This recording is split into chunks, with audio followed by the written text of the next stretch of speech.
Hello, everyone. First of all, I'd like to welcome everyone to our Trust PV webinar about operational stability in the era of large RES penetration. I am Giuliano, and I work at Statkraft, one of the consortium partners of Trust PV, where we have been working quite a lot in the demonstration activities of the project, being some of them related to the topics that you are going to hear about today. I'm going to be the moderator of this webinar.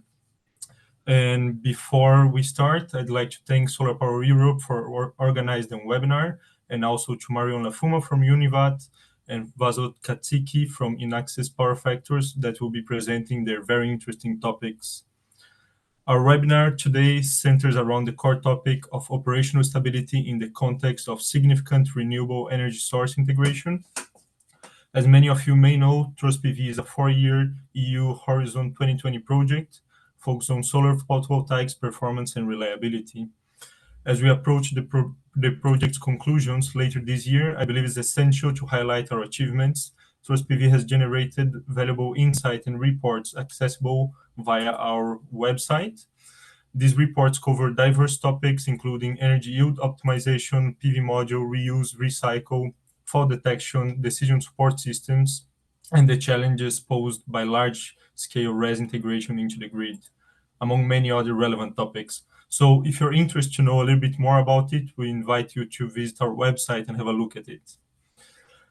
On the topic of RES penetration and grid friendliness, throughout these almost 4 years, the consortium partners have researched and produced impactful results in areas such short and mid-term forecasting methods aiming to enhance market participation, services and operational stability scenarios for both virtual and utility-scale power plants, and also delved further on the topics of fully flexible and interoperable PV plants.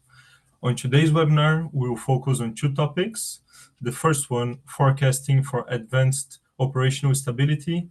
We will explore how forecasting models can be improved by the use of different methods, improving operational stability. And the second one, advanced power plant controllers, understanding how advanced controllers can support operational stability and also ancillary services. So the first presentation of today and our first speaker, Marion Lafuma. Marion Lafuma holds a BBA obtained at ESEC Business School, followed by an MBA in Operational Management and Sustainable Performance. She joined Univat in 2011 when she launched the company's Mauritian subsidiary. She then joined the Parisian office back in 2013, where she's now in charge of the firm's business development. With a passion for sustainable and responsible energy, Marion and her colleague Mathieu Tourpin have been in charge of leading the forecasting aspects of Trust PV project. This led to the publication of a report entitled Forecasting for Advanced Operational Stability, available also on the project's website. It is the results of these reports that she will be presenting in today's webinar. Hello, everyone. Thanks a lot, Giuliano, for this introduction. Thank you also to SolarPower Europe for this opportunity to talk about forecasting within Trust PV. So Giuliano made a great job at introducing what Trust PV is, and now I'll try to do the same regarding forecasting. So forecasting for advanced operational stability is the title of my presentation. And it is because we were in charge at Reunivat of a task dedicated to this particular topic. It also involved a few other partners from the consortium, namely EURAC, IMEC, TU Delft, and data providing from SolarMonkey. Each of Reunivat, EURAC, IMEC, and TU Delft were in charge of a specific subtask, which I'll go into details today. And this specific task lasted for about a year and a half. And as Giuliano said, it led to the publication of a report entitled Forecasting for Advanced Operational Stability, which you can download on the Trust PV website. So for each subtask, we focused on a specific time horizon. So I will talk to you about why this is important. Here is the overview of each subtask. IMEC, which is a Belgian research institute focused on short-term forecasting modeling based on low-cost sky cameras. ReUniWatt, that I'm representing today, focused on using satellite data for intra-hour forecasting. TU Delft worked on advanced forecasting in digital twins based on artificial intelligence. And as said, they used SolarMonkey data. And finally, EURAG focused on day-ahead forecasting using numerical weather prediction models. Now, maybe all of you are not particularly familiar with forecasting, and that's why I want to start with this graph, which shows why we have several methods used depending on the time horizon and the spatial resolution. So on the x-axis here, you can see the temporal resolution, and on the y-axis, you can see the spatial resolution. The idea is that forecasting needs to beat persistence at all times. What is persistence? Well, it's saying that the current weather now at this time t will be the same in 1 minute, 1 hour, 1 day. So our focus is to beat this persistence model. And to do so, there are several technologies which exist and which are more impactful depending on a specific scale or on a specific location. Here in green, you can see TSI, that stands for Total Sky Imager, and this is actually the best technology for forecasting anything between 1 minute to 30 minutes in advance on a very local site, because you need to install sky cameras locally. Satellite data are the most interesting technology to be used from 10-15 minutes up to 6 hours ahead. But I'll show that within TrustPV, we're actually focusing on 5-minute ahead forecasting using satellite data. And that's quite an innovative aspect, and that's what I'll talk about later on. Satellite data, they have a larger field of view, because you'll see later on as well, we focus on larger visions compared to sky images. Statistics are also a good approach for intra-hour forecasting or intraday forecasting. And these methods are based on neural networks or artificial intelligence models, machine learning models. And finally, NWP stands for numerical weather prediction. And these are the best technologies to be used to forecast up to several days ahead and starting from a few hours ahead. So what we call day ahead forecasting. And within this task, we looked at all 4 of these different time horizons and timescales. To begin with, IMEC, as said, they focused on using low-cost cameras. I'm insisting on the fact that we're talking about low-cost cameras because other cameras exist, but for this particular aspect, it was low-cost ones. And what was used were sky cameras positioned on site, looking at the sky above an installation. And the idea here was to look at algorithms to determine power production forecasting up to 15 minutes ahead with a 1-second resolution. The first step to do so is to calibrate your instruments and to look at the mask of the instrument, so looking at the surroundings, removing all that, and classifying clouds depending on the type of cloud. We can have metrics showing the accuracy of the forecast. Here you can see 8 images. In reality, there are 7 cloud classes using this technique because we put 2 of them in the same class. The results of this first subtask led by IMEC was that they installed a camera on a TrustPV site in Italy, but unfortunately they didn't have enough data to be able to provide interesting results. So they also used other data sets which had the great advantage of being high quality camera setups, one coming from Germany and one coming from China. And the idea was to use these really high quality data sets to look at the technique using sky cameras, low-cost sky cameras. And in the end, it showed that when you had clear sky images, so without clouds, that's what presented the lowest error in terms of relative mean squared error. And when you had classes of clouds which were very variable, so very cloudy conditions with a lot of variability, that led to the highest errors.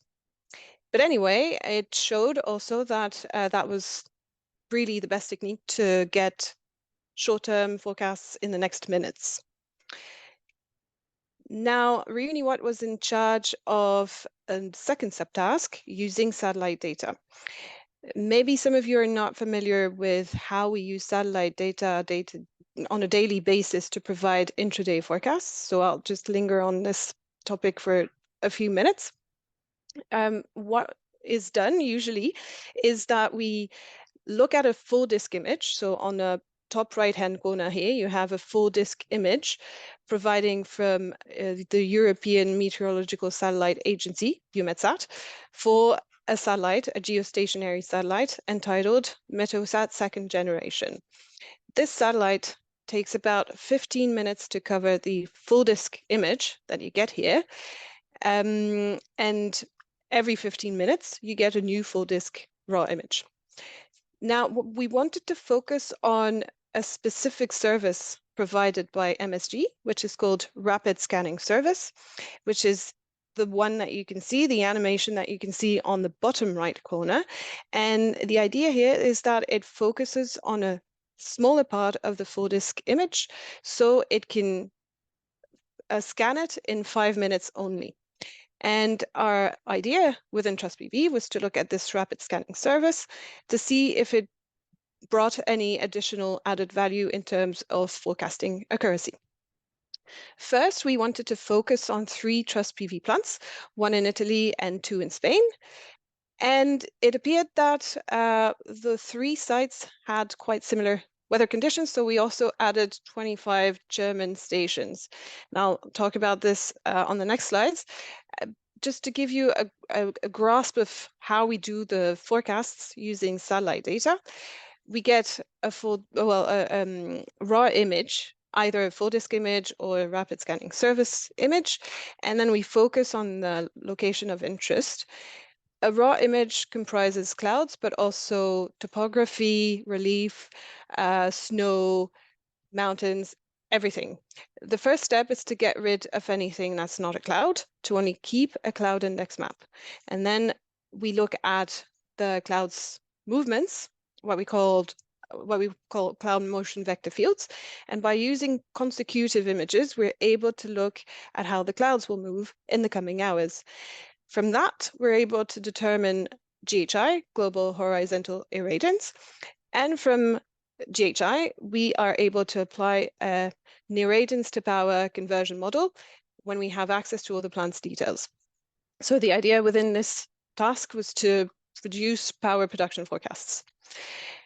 So as said, the 3 sites within TrustBV in Italy and in Spain didn't present a lot of variability in terms of cloud. So we decided to also look at 25 German stations located all across the country of Germany, because obviously they are more variable in terms of cloud presence. And the conclusions were that the rapid scanning service ought to be used, because in any case, it doesn't bring a lot of added value when the cloud conditions are very stable, like in Spain or in Italy. But when you have a lot of variability, it can decrease the mean average error by nearly 5%. So you might as well use it when it's available. Now going to the third subtask, led by TU Delft. The idea here was to look at digital twins. And the first challenge was that, sometimes it's very difficult to have a lot of details regarding power plants, solar power plants, due to privacy issues, difficult access, insufficient data quality, etc. So luckily, within TrustBV, we had SolarMonkey, which produced well, had access to a lot of anonymous data, which they handed to TU Delft. And through those data, they were able to conclude things. The idea here was to look at 4-hour ahead forecasts, and once again, power production, if I'm not mistaken. However, before dealing with any artificial intelligence algorithms, it was important to look at the literature and to do a review of about 100 articles that had been published between 2015 and 2020 to look at the most useful algorithms. And so this led to a first review paper published in Energy Reports, comparing all these 100 scientific articles. And the main conclusion was that if you put in place a very complex algorithm, it might bring some interesting results, but it's too complex to replicate. And therefore, putting in place a very complex algorithm is often unnecessary because it's the value added is too small compared to the complexity of reproducing it. Also, afterwards, Alba, which was the person from TU Delft, put in place some physical models and compared that to machine learning models. And her conclusion was that the research led to beat the performance of the physical model previously used thanks to a machine learning model. And the best machine learning model, according to her, is XGBoost. Apparently, it brought the best results. So those are some conclusions from this third subtask. And now, finally, the fourth one, which was led by EURAC. The idea here was to use numerical weather prediction models, which Reuniwatch provided to EURAC. So numerical weather prediction models, for those of you who don't know, they are using lots of models coming from weather agencies across the world. So weather agencies have supercomputers on which they run their models. Supercomputers cost billions of euros. So Reuniwatch unfortunately doesn't own some, but we purchase streams from these different weather agencies, and then we blend them, and we are able to have some really thorough, forecasts by putting some weights on the models which perform better depending on the type of climate we're interested in. Anyway, that is to say that EURAC used NWP models to look at the development of deterministic and probabilistic forecasting methods. So they had a lot of, but they put in a lot of work to look at these different forecasting models. For the deterministic forecasts, it showed that the neural network models were the outperforming ones, with a skill score of nearly 45% in Italy and nearly 40% in Spain. And the skill score was understood to be the best metric possible for these types of comparisons, because they're looking at reliability, persistence, well, yeah, I'm going to to go through this in terms of resolution, reliability, and sharpness. Sorry, and then power probabilistic forecasts. It showed that, well, the work done by EURAC, by Marco, showed that the analog ensemble method was the most performing one. Okay, I don't have a lot of time left, so I'm going to conclude. And if you need to take to grasp a takeaway for each subtask, it would be what you see on the slide here. For IMEC, so looking at sky cameras, they offer the best accuracy for minute ahead forecasting. For the rapid scanning service, which we looked at Reuniwatch, it always brings added value, especially when you have variable cloud conditions. For the TU Delft subtask looking at artificial intelligence, the accuracy of the models highly depends on certain conditions like climate, location, time horizon. And regarding EURAC and numerical weather prediction models, analog ensemble methods provide best probabilistic forecasts. That's it. Happy to answer your questions later on during the Q&A. Now I'm going to hand over to Giuliano again and to Vaso. All right. Thank you very much, Marion, for this Sure. great presentation and very interesting results about different forecasting methods. Yeah, my pleasure. Now we're going to move to Vaso's presentations on advanced power plant controller support and operation stability and advanced ancillary services. Vaso Katsiki holds a degree in electrical and computer engineering from NTUA with specialization in power system engineering and a master's degree in business administration. Since 2010, she has worked as project engineering in RES projects and as a technical product manager in industrial power electronics and batteries. Her work experience includes BESS, hybrid, off-grid, and rural electrification projects. She has participated in several R&D pilot projects on demand response, smart energy grids, and sector coupling.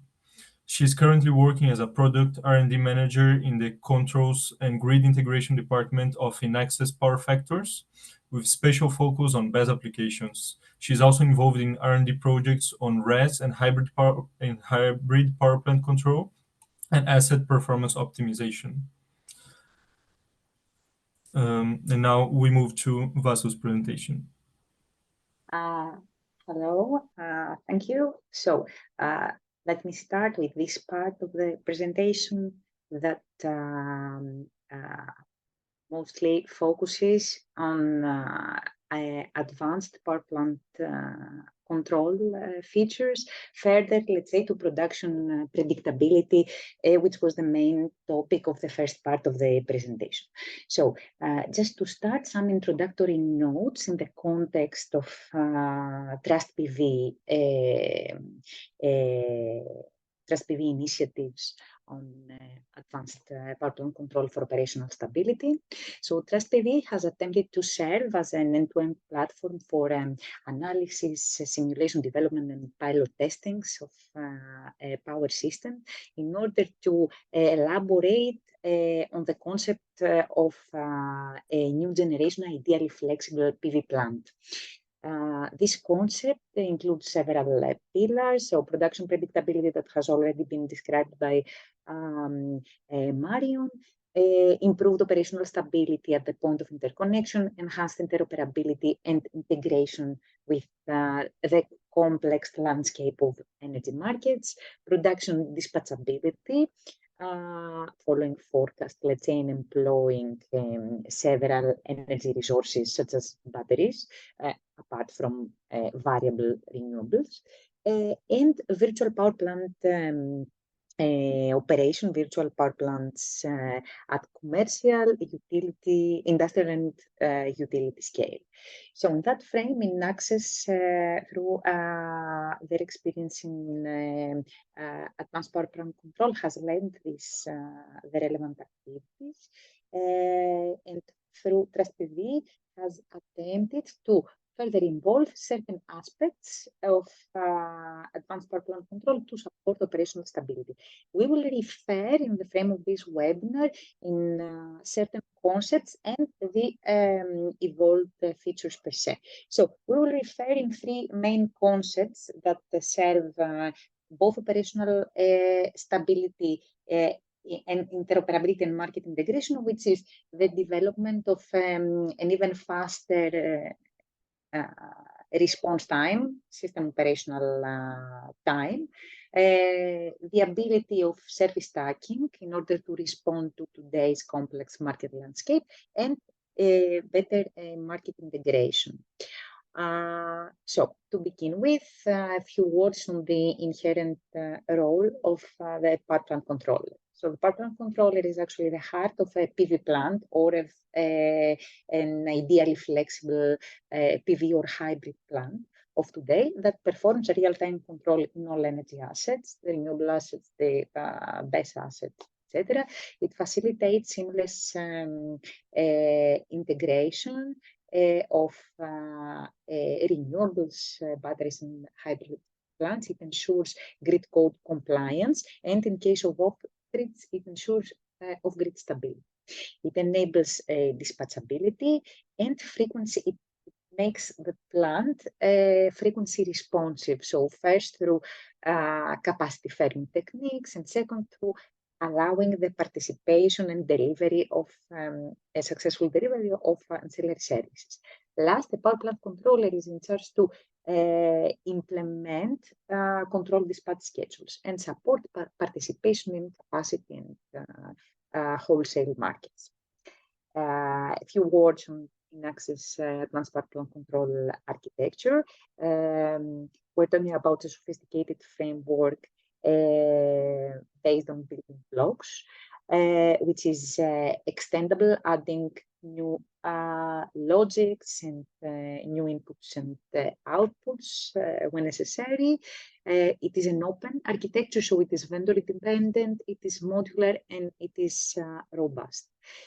It ensures interoperability, and it offers native compatibility with a wide range of communication protocols, but also with proprietary ones. So focusing on logics and entering the first, let's say, key topic of this part of the webinar, which is the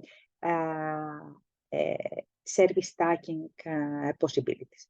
We are focusing on, we will navigate through that topic through an example of dynamic balancing services, and specifically the case of UK. Today's complex energy market landscape has been built in order to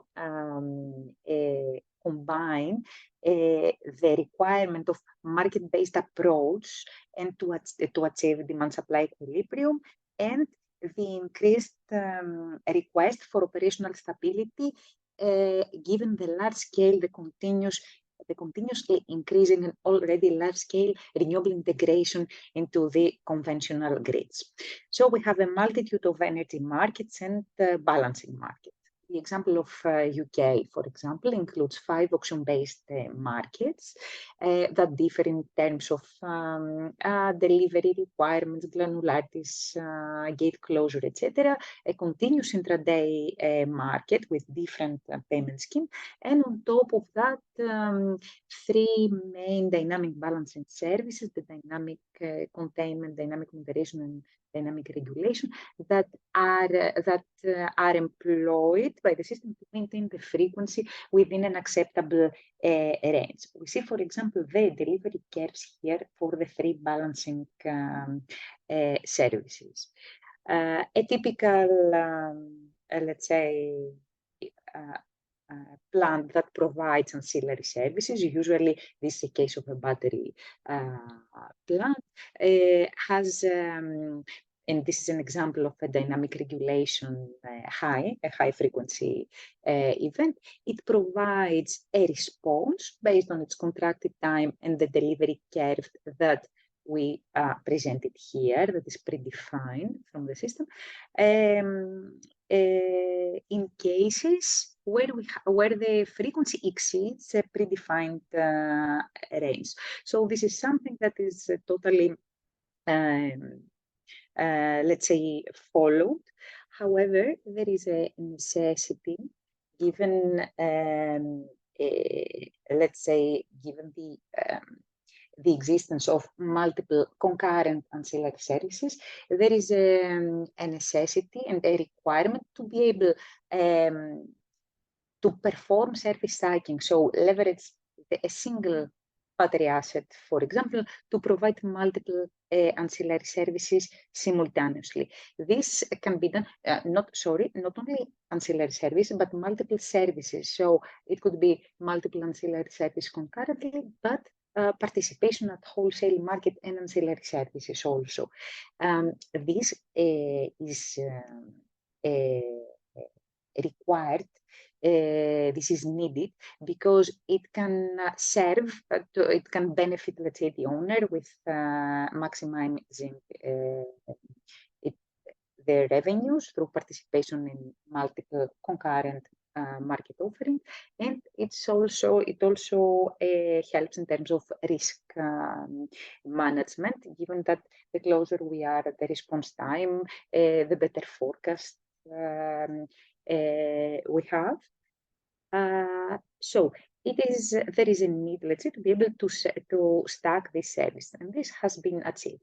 For example, we show here a case with concurrent participation in two different balancing services: dynamic moderation and dynamic containment. We can see here, for example, in the we can see in the graph here, for example, that in cases we have over frequency, the active power set point for dynamic containment is employed according to specific contracted power, so according to the engagement from the service. And when we have an under frequency event, then set point that is effective is a set point of dynamic moderation service according to the respective contracted power. So we can see here concurrent operation where service stacking is achieved. We can see another example here of service stacking that shows the possibility to concurrently participate in wholesale market and dynamic balancing service. So the active power baseline here that we can see, we have zoomed, let's say, in a representative case. We have this active power baseline that is actually the scheduled market dispatch based on the energy market participation. This is considered as baseline for the dynamic regulation participating. We have a relevant set point from the dynamic regulation, and these two set points are stacked in order to have the final, let's say, response of the plant satisfying both requirements, so successfully accomplishing both services simultaneously. So the first part was regarding this service stacking capability that is essential for interconnected flexible plants, so interconnected plants. This is required, the market-based approach, to ensure operational stability, and its interconnected, let's say, plant owner can participate to maximize revenues and better create value from their portfolio. Moving along on operational stability concepts that are even faster, let's say, that require faster response times. We will focus a little bit as an introduction to the response times per se. So operational cycles, control operational cycles, which is part of the overall response time of the plant, are required to be more quick. So nowadays, operational cycles of 20 to 50 milliseconds are widely required and applied to operational battery assets. The cases that we have already seen, they already operate on such cycle times. So these times are essential to support, as we mentioned before, dynamic balancing service, such as, for example, UK services, which was the first service to be considered fast. But nowadays we have even faster service, like, for example, this frequency fast reserve services related in the ERCOT market, etc. Besides the dynamic balancing services, we also have a requirement of even lower cycle time, even quicker cycle times, down to 10 milliseconds, to support not frequency changes through the participation of in ancillary service, but to support the rate of change of frequency and provide inertia-related services or, let's say, frequency response. So These services, the necessity of these services has occurred due to the gradual reliance on renewable generators versus the conventional generators, and the reduction of the overall rotating mass of the grid. Last but not least, fast response times are also required for real-time telemetry that is required in terms of system operators. So there is a need to log in on 20 and 50, to log 20 and 50 hertz performance data in order to evaluate the participation in services.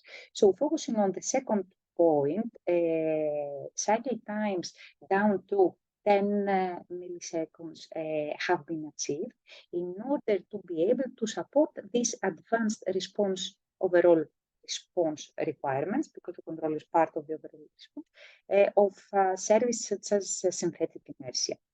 Further to this cycle reduction, some tests have been conducted within the TrustPV project to address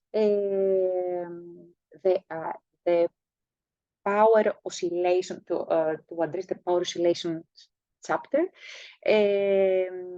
That is a modern requirement that up to now refers to the synchronous generators, and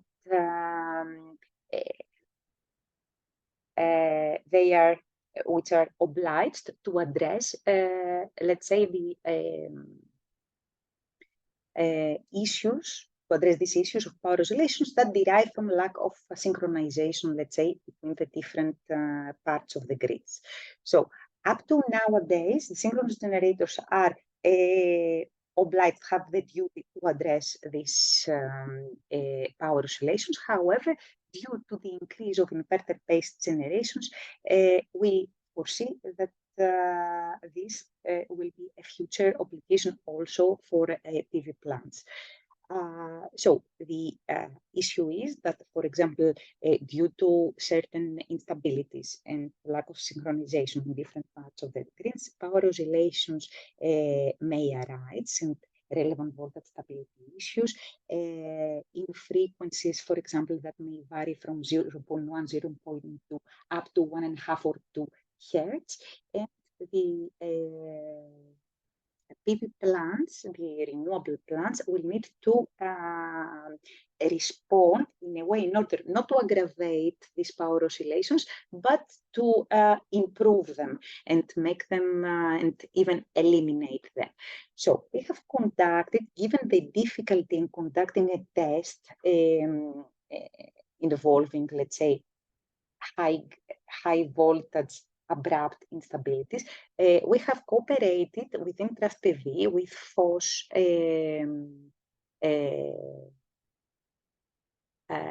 we have cooperated with FOS within the frame of TrustPV in order to address this, in order to create, to simulate a high voltage grid, trip a rotating generator, create power oscillations, and then employ the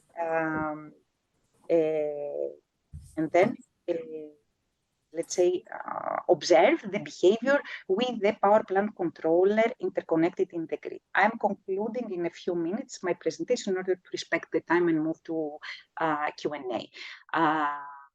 So we see here an abrupt trip that was achieved through the real-time simulation within the hardware in the loop, and we see here the power oscillations that have been created in the blue line without the presence of the power plant controller, and then in the gray line we see the power oscillations that have been registered with the presence of a PV plant with a power plant controller.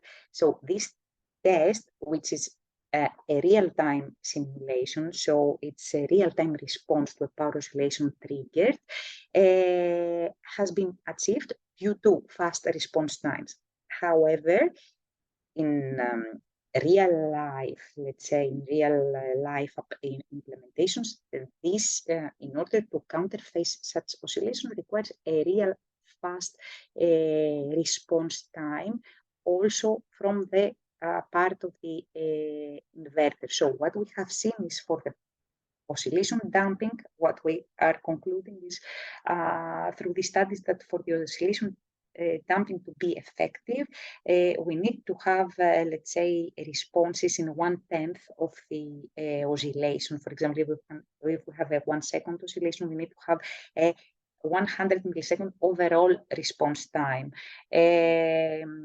including the overall inverter, communication loss, etc. This is overall very challenging topic that requires also continuous, let's say, improvement of all components of the PV plant. Since the time of my presentation is leading to its end, I would like just to mention, let's say, the last part. That is the work that has been performed. I'm skipping some slides here. Sorry for that. The work that has been performed in the frame of virtual power plant on residential scale energy communities.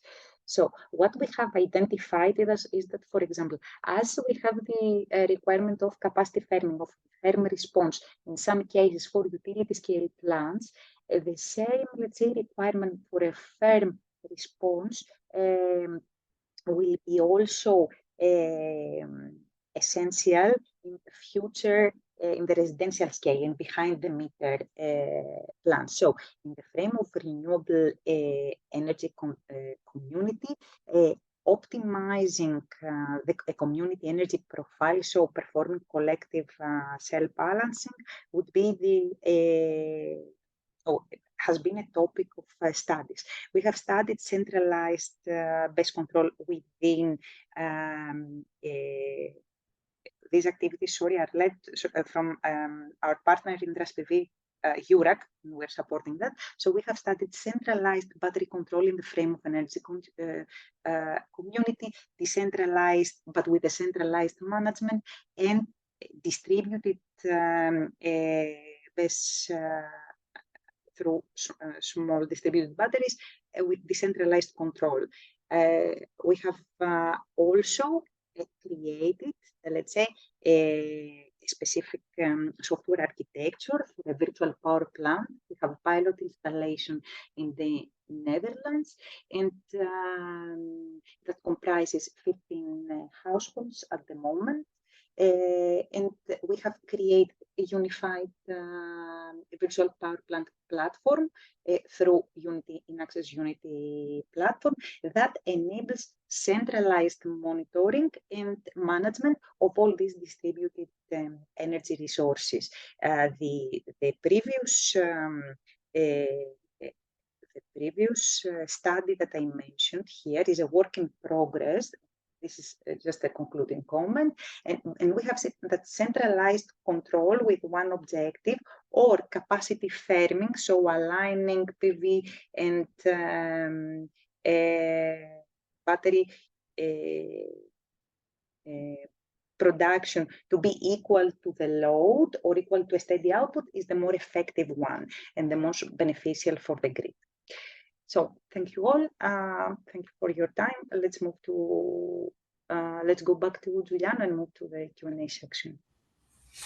Thank you very much, Vaso, and thank you very much for your very interesting presentation as well. And we can now move to the Q&A session from the audience.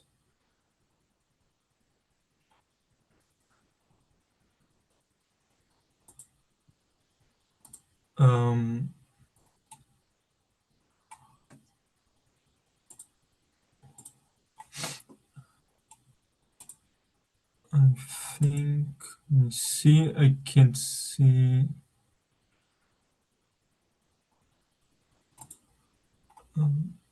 While questions are being written there, I will ask a question myself to Marion. So on the forecasting models that you presented, I was actually wondering, you work quite a lot with satellites and so on. And how can large amounts of data or like big data help increase the performance of forecasts at all time horizons? Okay, thanks for this question. Well, it's actually indispensable if you want to put in place machine learning algorithms. A lot of data are required. And I also mentioned this during the presentation. When we looked at TU Delft's part, for instance, the use of SolarMonkey data was necessary to be able to provide digital twins. Otherwise, you can't even go into the concept. So large amounts of data are a necessity, especially when looking at machine learning and deep learning and artificial intelligence. So the more the data, the better. All right. Thank you, Marion. There's one from the audience. I think it's more related to Vaso. Is there a paper about the centralized BESS pilot? I believe she's mentioned the one you mentioned in your presentation about Trust PV. Yeah, so there are a few papers. We can send them. So some of them are already open, already published. Some are in publication procedure. Maybe we can keep. We can send them to.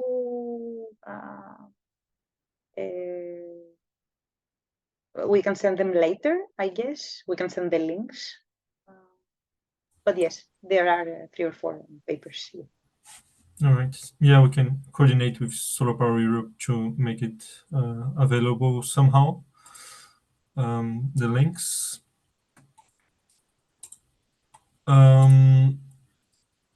Another question to Vaso on my side.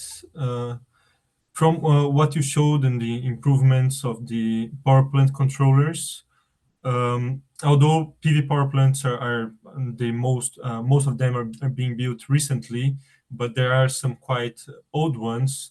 And implementing these power plant controls in older PV power plants, is it a possibility or not really viable?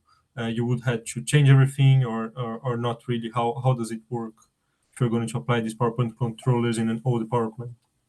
No, it is valuable if also supported by the end devices, by the edge devices. Also, in terms of control equipment percent, it is viable through over-the-air updates and not hardware change. Of course, there are limits that the hardware set, but yeah, all in all, it's, let's say, 90% software issue. Okay, interesting. Thank you, Vaso. Another question from the audience to Marion regarding short-term forecasts. Do you know what was the processing time of the rapid scan images?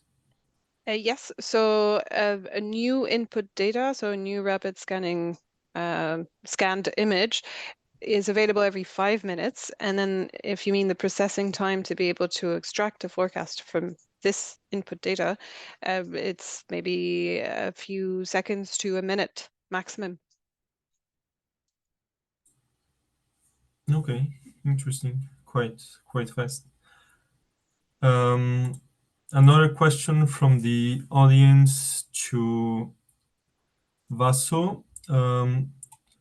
REC and local energy communities, you used centralized controller from Huawei. Are there other or independent solutions on the market that are already implemented?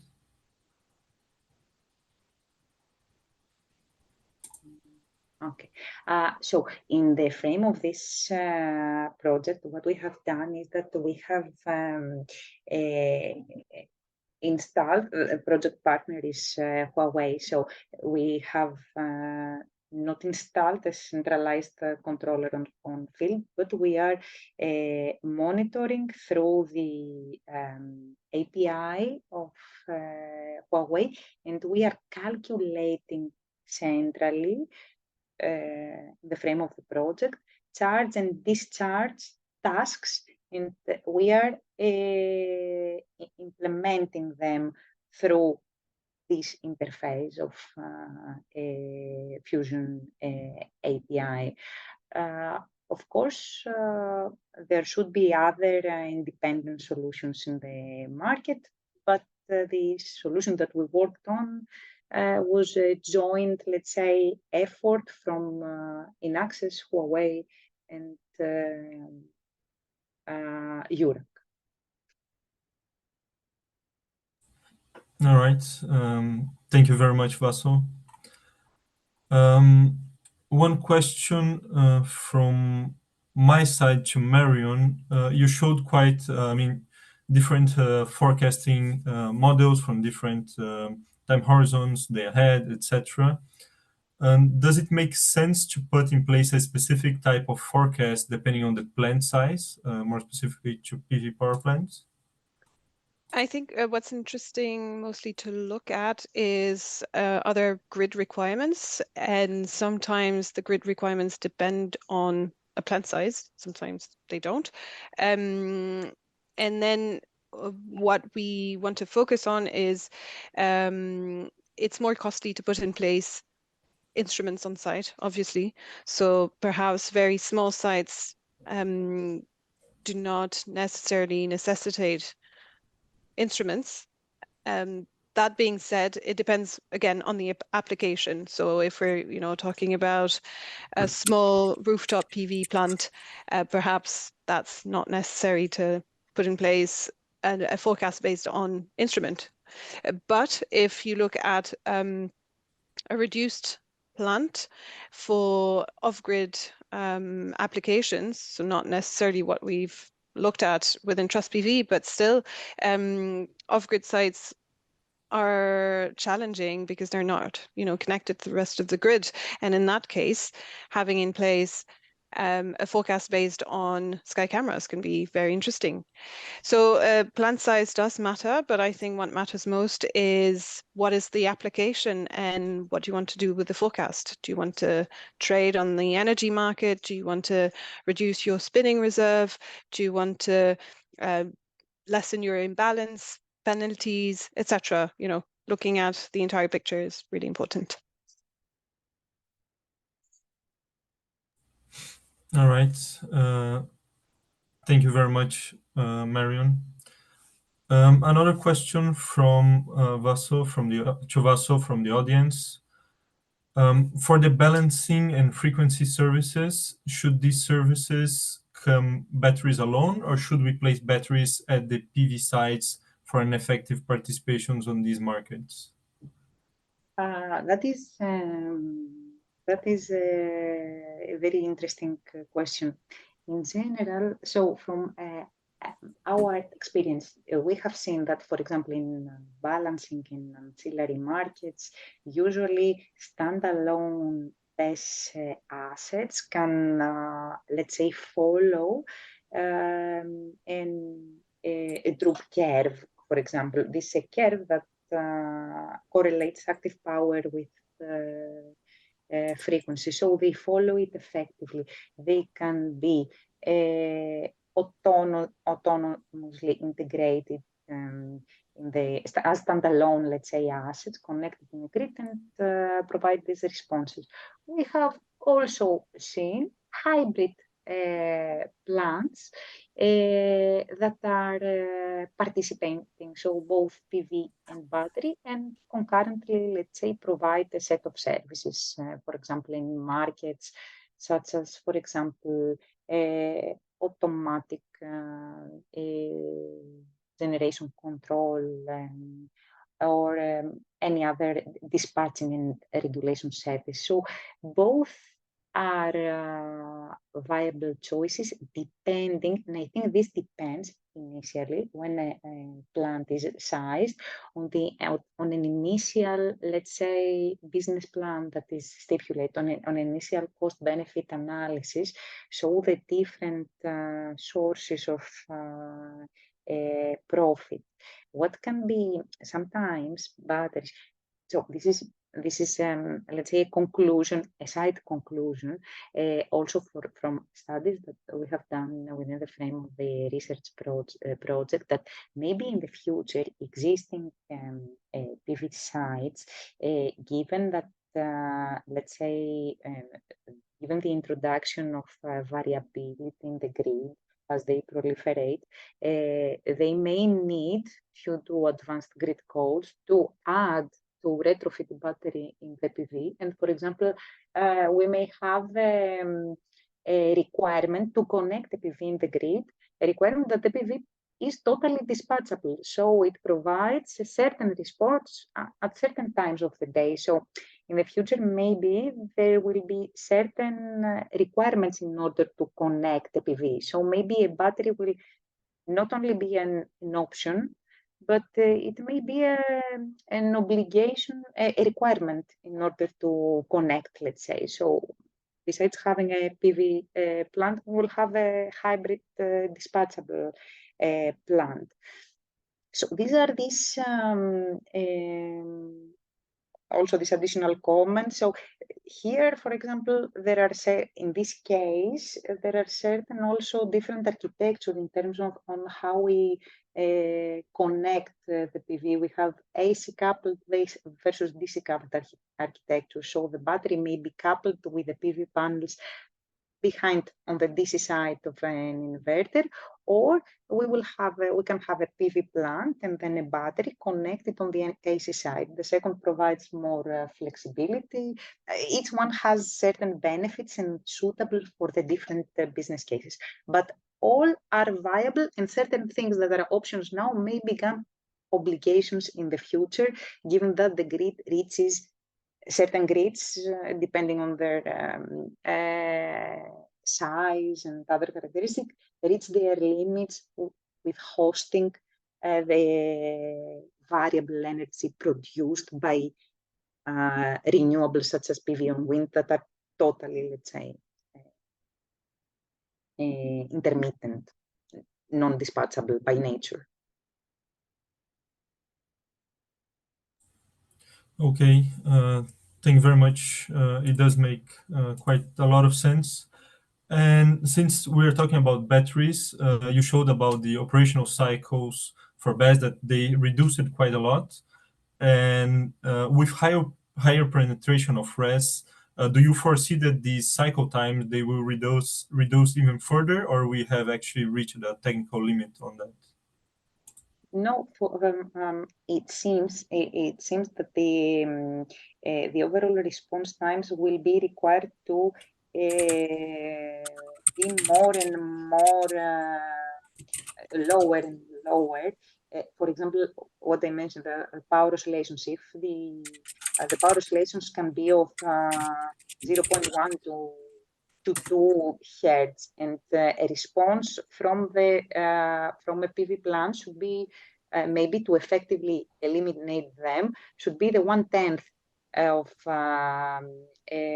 their cycle. So we are talking about very very strict overall response times that require reduction in the operation times, in the control operation times, but mostly work in improvement, create improvement of the response times of the inverters. So yeah, it seems that the direction is that faster and faster overall responses will be required. All right. Thank you very much, Vaso. Unfortunately, we are reaching the end of our webinar. And I've seen there's some other questions from the audience, but we'll try to reply from email or so on. And I'd like to thank you, everyone, for participating in the webinar. Again, to thank SolarPower Europe for organizing the webinar, and both Marion and Vaso for presenting. Thank you very much, everyone. I hope you have enjoyed the presentations and learned a little bit more as I did. Thank you. Thank you. So thank you very much.